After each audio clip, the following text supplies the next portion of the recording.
Aslında ortada bir ceset yoktu ama bir ceset hikayesi vardı. Ki edebiyatta bu ikisi aynı şeydir. ستاره ها نهفته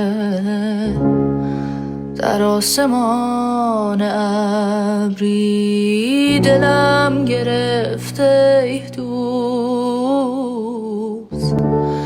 هوای گریه با من هوای گریه با من.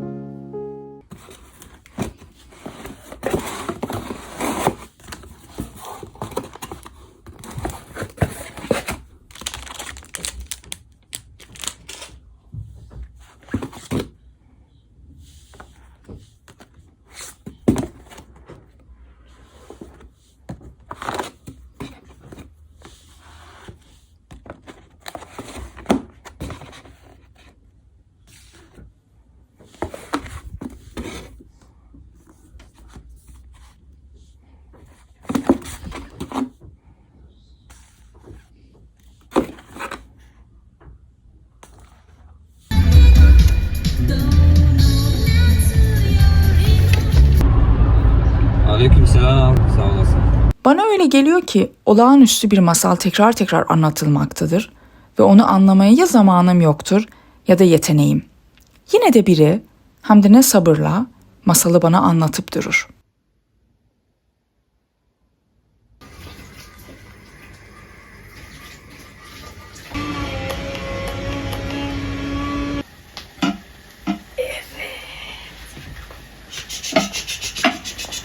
İnşallah güzel çıkmıştır.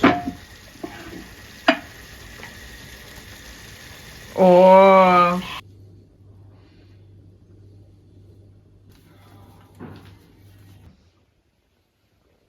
Gece bazen bir kapı gibi kapanır, dünya dışarıda kalır, insan içeride. O saatlerde şehir süzer ama zihnin içindeki kalabalık konuşmaya başlar. İşte tam o anlarda Karabasan gelir. Karabasan yalnızca göğsüne oturan görünmez bir ağırlık değil. O insanın kendi varlığıyla yüzleştiği kaba ve dürüst bir an. Beden uyanır fakat irade uykuda. İnsan bağırmak ister ama sesi yoktur. O an insan tuhaf bir gerçekle karşılaşır. Kendi bedeninde bile tam olarak egemen değildir. Gün boyunca özgürlükten söz ederiz. Seçimlerimizden, planlarımızdan. Fakat gece olunca küçük bir sınır kilitlenmesi bütün bu gururumuzu parçalayabilir. İnsan bazen evren karşısına değil, kendi sinir sistemi karşısına bile çaresizdir. Bu yüzden Karabasan yalnızca bir uyku bozukluğu değil, bir tür varoluş hatırlatıcısı.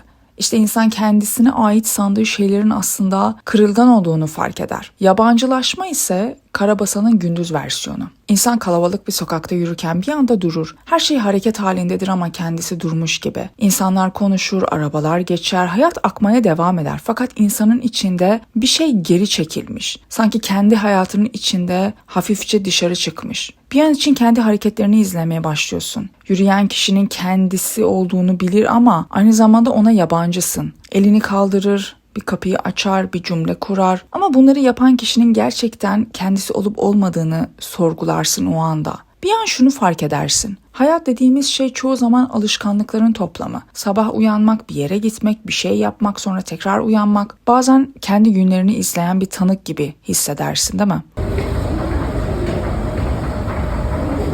Bir keresinde bir filmde şöyle bir şey duymuştum. Sanırım hayatın anlamını buldum diye bir cümle vardı. Bu cümle insanı ister istemez heyecanlandırır. Çünkü insanlık binlerce yıldır tam da bu sorunun etrafına dolaşıyor. Nedir peki bu soruyu mesela ben de düşündüm. Galiba çok ciddiye almamak. Belki de İnsanın en büyük trajedisi anlam arayan bir varlık olması ve belki de en büyük kurtuluşu bu trajedinin içinde gülmeyi öğrenmesi. Yabancılaşma çoğu zaman bir hata gibi görünür. Sanki olman gereken yerde değilsindir. Sanki yanlış bir hayata düşmüşsündür. Fakat bazen başka bir ihtimal daha vardır. Belki de insanın bilinci zaten böyle çalışıyor. Belki de kendine yabancı olmak insan olmanın doğal bir parçası. İnsan garip bir varlıktır biliyoruz. Hem yaşayan hem de kendi yaşamını izleyen bir varlık. Hem aktör hem seyirci. Bir yandan hayatın içindesin, bir yandan kenarında oturuyorsun. Karabasan da bu garipliğin geceye düşen gölgesidir. İnsan uyanır ama hareket edemiyor. O birkaç saniye boyunca kendi varlığının içinde sıkışmış gibisin. Sonra birdenbire hareket gelir. Nefes alırsın, parmaklarını oynatır, dünya tekrar akmaya başlar. Bu küçük kurtuluş anı insana büyük bir sevinç verir. Sanki yeniden doğmuşsun. Belki de varoluşun ironisi tam burada saklı.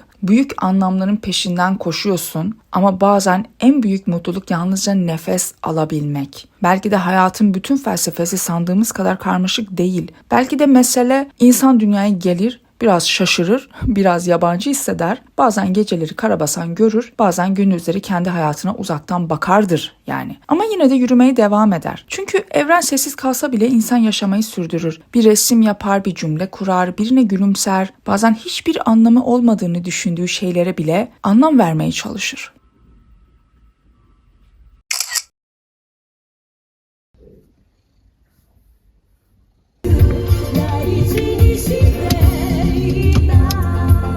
İşte burası Sarayburnu. Padişahlar buradan bakar boğaza. İnşallah akmıyordur burunları.